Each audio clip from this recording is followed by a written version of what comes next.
क्या यूहन्ना बपतिस्मा देने वाला त्रिएक सर्वशक्तिमान परमेश्वर को जानता था?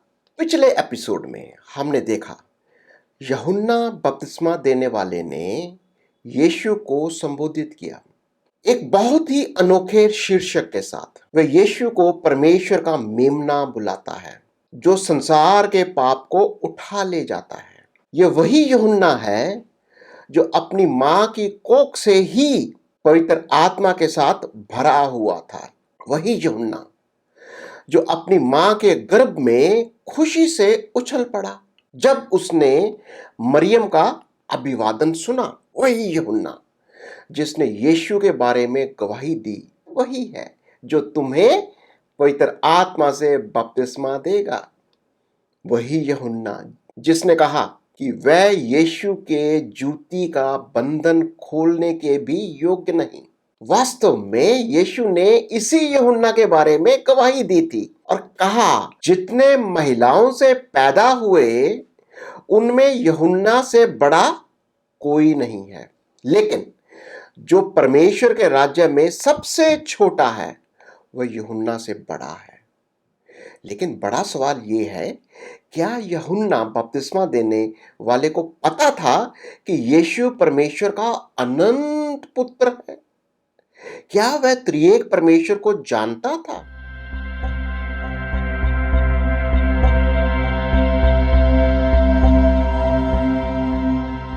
आइए पढ़ते हैं मत्ती 3 से पहली आयत। उन दिनों में यूहन्ना बपतिस्मा देने वाला आकर यहूदिया के जंगल में यह प्रचार करने लगा कि मन फिराओ क्योंकि स्वर्ग का राज्य निकट आ गया है। यह वही है जिसकी चर्चा यशायाह भविष्यद्वक्ता के द्वारा की गई कि जंगल में एक पुकारने वाले का शब्द हो रहा है कि प्रभु का मार्ग तैयार करो, उसकी सड़कें सीधी करो।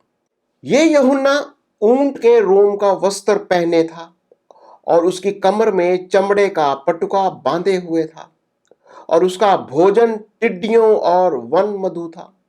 तब यरूशलेम के और सारे यहूदिया के और यरदन के आसपास के सब स्थानों के लोग उसके पास निकल आए और अपने अपने पापों को मानकर यरदन नदी में उससे बपतिस्मा लिया। तब उसने बहुतेरे फरीसियों और सदूकियों को बपतिस्मा के लिए अपने पास आते देखा तो उनसे कहा कि हे शाम के बच्चों, तुम्हें किसने जता दिया कि आने वाले क्रोध से भागो? सो मन फिराव के योग्य फल लाओ और अपने अपने मन में ये ना सोचो कि हमारा पिता इब्राहिम है, क्योंकि मैं तुमसे कहता हूं कि परमेश्वर इन पत्थरों से इब्राहिम के लिए संतान उत्पन्न कर सकता है। और अब कुल्हाड़ा पेड़ों की जड़ पर रखा हुआ है, इसलिए जो जो पेड़ अच्छा फल नहीं लाता वह काटा और आग में झोंका जाता है। मैं तो पानी से तुम्हें मन फिराव का बपतिस्मा देता हूं, परंतु जो मेरे बाद आने वाला है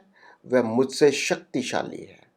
मैं उसकी जूती उठाने के योग्य नहीं। वह तुम्हें पवित्र आत्मा और आग से बपतिस्मा देगा। उसका सूप उसके हाथ में है और वह अपना खलिहान अच्छी रीति से साफ करेगा और अपने गेहूं को तो खत्ते में इकट्ठा करेगा, परंतु भूसी को उस आग में जलाएगा जो बुझने की नहीं। उस समय यीशु गलील से यरदन के किनारे पर यूहन्ना के पास उससे बपतिस्मा लेने आया, परंतु यूहन्ना ये कहकर उसे रोकने लगा कि मुझे तेरे हाथ से बपतिस्मा लेने की आवश्यकता है और तू मेरे पास आया है। यीशु ने उसको ये उत्तर दिया कि अब तो ऐसा ही होने दे, क्योंकि हमें इसी रीति से सब धार्मिकता को पूरा करना उचित है। तब उसने उसकी बात मान ली और यीशु बपतिस्मा लेकर तुरंत पानी में से ऊपर आया और देखो उसके लिए आकाश खुल गया और उसने परमेश्वर के आत्मा को कबूतर की नाई उतरते और अपने ऊपर आते देखा। और देखो ये आकाशवाणी हुई कि ये मेरा प्रिय पुत्र है जिससे मैं अत्यंत प्रसन्न हूं। यूहन्ना बपतिस्मा देने वाले की सेवा आने वाले मसीहा के लिए रास्ता तैयार करना था। वास्तव में यही कारण है कि यूहन्ना पानी से बपतिस्मा देने आया था, क्योंकि परमेश्वर ने उस पर प्रकट किया था कि जिस पर वह आत्मा को उतरते हुए देखता है और जिसमें रहता है वही है जो पवित्र आत्मा और आग के साथ बपतिस्मा देगा। इसलिए यीशु को मसीहा के रूप में प्रकट करने और सभी धार्मिकता को पूरा करने के लिए यीशु को यूहन्ना द्वारा बपतिस्मा लेना पड़ा। मत्ती के सुसमाचार से हम पढ़ते हैं, हम जानते हैं कि यूहन्ना के अलावा बपतिस्मा में 3 लोग शामिल थे। हम परमेश्वर पिता को स्वर्ग से बोलते हुए देखते हैं, ये मेरा बेटा है जिससे मैं प्यार करता हूं, जिससे मैं बहुत खुश हूं। हम यीशु को देखते हैं, मसीहा जिसने बपतिस्मा लिया था। पवित्र आत्मा को कबूतर के रूप में यीशु पर उतरते हुए हम देखते हैं। अंत में यूहन्ना बपतिस्मा देने वाला, जिसे निश्चित रूप से त्रिएक परमेश्वर के साथ पहला अनुभव था, वह जानता था कि यीशु परमेश्वर का अनंत पुत्र है। यूहन्ना 1:30 में यीशु के पूर्व अस्तित्व के बारे में यूहन्ना कहते हैं, ये वही है जिसके विषय में मैंने कहा था कि एक पुरुष मेरे पीछे आता है जो मुझसे श्रेष्ठ है, क्योंकि वह मुझसे पहले था। हम जानते हैं कि यूहन्ना बपतिस्मा देने वाला यीशु से कुछ महीने बड़ा था, लेकिन वह जानता था कि यीशु उसके पहले से मौजूद था।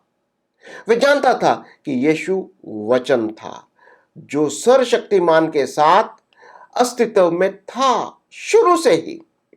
सर्वशक्तिमान परमेश्वर हमें इन विचारों के साथ आशीर्वाद दे और हमारी मदद करे। ये त्रिएक परमेश्वर पिता, परमेश्वर पुत्र और परमेश्वर पवित्र आत्मा स्तुति और उपासना करने के लिए सर्वशक्तिमान परमेश्वर आपको आशीर्वाद दे।